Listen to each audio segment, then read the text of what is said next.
Hey guys, welcome back to my channel. Finally हम पहुंच गए George Everest.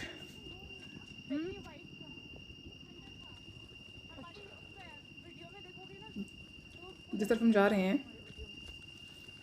Left hand side पे है snow covered Himalaya mountains and right side पे है दोन वैली। अब मैं आपको दोनों दिखाऊंगी, लेकिन उससे पहले कुछ खा पी लें कि बहुत ज़्यादा भूख लगी हुई थी हमें। फिर मैं आपको व्यूज़ दिखाते दिखाते सर जॉर्ज एवरेस्ट के बारे में भी कुछ बातें बताऊंगी, क्योंकि हम जहाँ पर आए हैं एटलीस्ट उनके बारे में थोड़ी बातें तो पता होनी चाहिए। तुम वहाँ जाके फोटोग्राफी कर लो। यार क्या सुंदर लग रहा है। पहले पानी चाहिए दीदी। खाओ खाओ। उसको गाय दिख गई ना। नहीं अल्लाह करा ऊपर ही लेके चलना है। हम जहाँ बैठेंगे सामने हिमालयाज़ इतने खूबसूरत लग रहे थे, मेरा फ़ोन कैप्चर नहीं कर पा रहा था उतना अच्छे से, but trust me guys, I can spend hours watching these snow-covered Himalayas.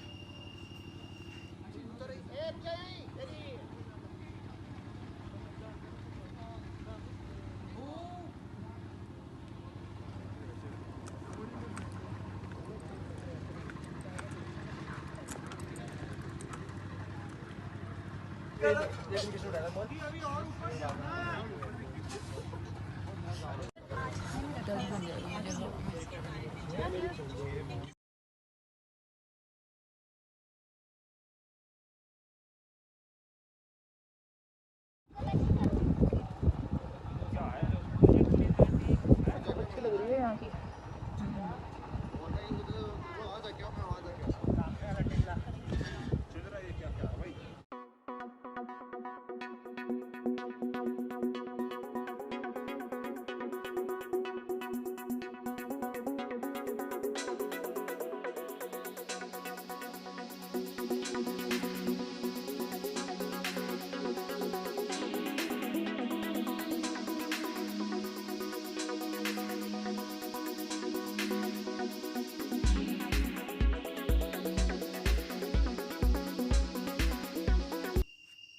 इतनी भूख लगी थी ना ट्रैकिंग करके, तो द मैगी टेस्टेड हेवनली।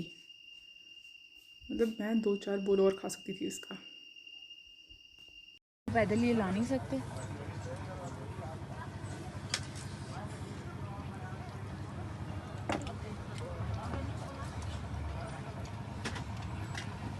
तो क्या डालते हैं मैगी में इतना अच्छा लगता है यार।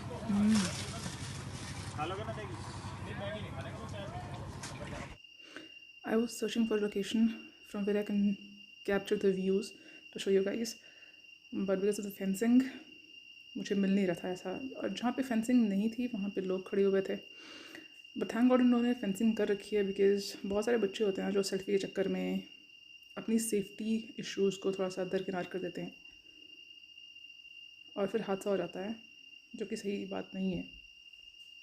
थोड़ा केयरफुल रहना चाहिए जब आप ऐसे जगह हो जाते हो।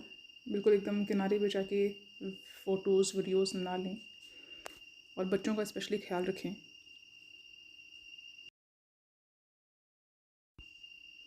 ये हमारे हिमाचल के भाई लोग हैं जो थोड़ी देर में भी डांस करेंगे, हिमाचली डांस।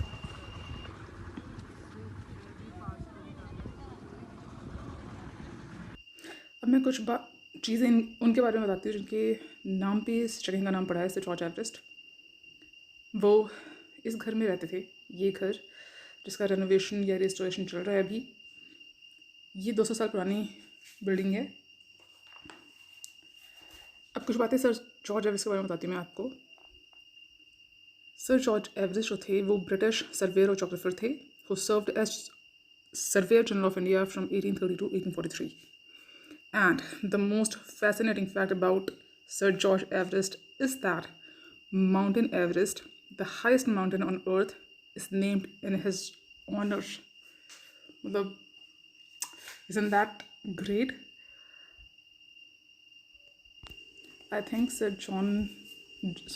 जॉर्ज एवरेस्ट के नाम पे जिस भी जगह का नाम पड़ा है ना, वहाँ पे आपको चढ़ाई करके ही जाना पड़ेगा। बहुत सारे मसूरी के और देहरादून के रेजिडेंट्स हैं, they are not happy with the registration work, ऐसा मैंने पढ़ा है।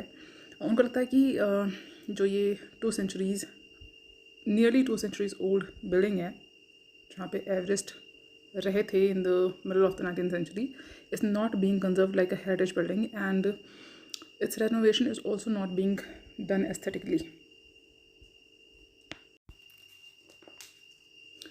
People are saying that the fundamental principles of retrofitting are being ignored, which is destroying the essence of the place. I also think that restoration should not be carried out at the cost of originality, right? And you know what, guys? The renovation is being carried out by the tourism department through the support of Asian Development Bank, and the project has an outlay of rupees 23.71 crore. I also read somewhere that to replace the old broken down walls, the construction was being done using cement instead of using traditional methods. Traditionally, a paste of lime and jaggery and several other ingredients is used, but here they're using cement, and the lime paste was just being applied over the cement to give the walls a heritage look. मुझे नहीं पता ये बातें कितनी सच है या नहीं है, but what's your opinion, guys? George Everest is situated 6 kilometers from Gandhi Chowk in Mussoorie. It offers spectacular views of the snow-clad Himalayan peaks and panoramic views of Doon Valley.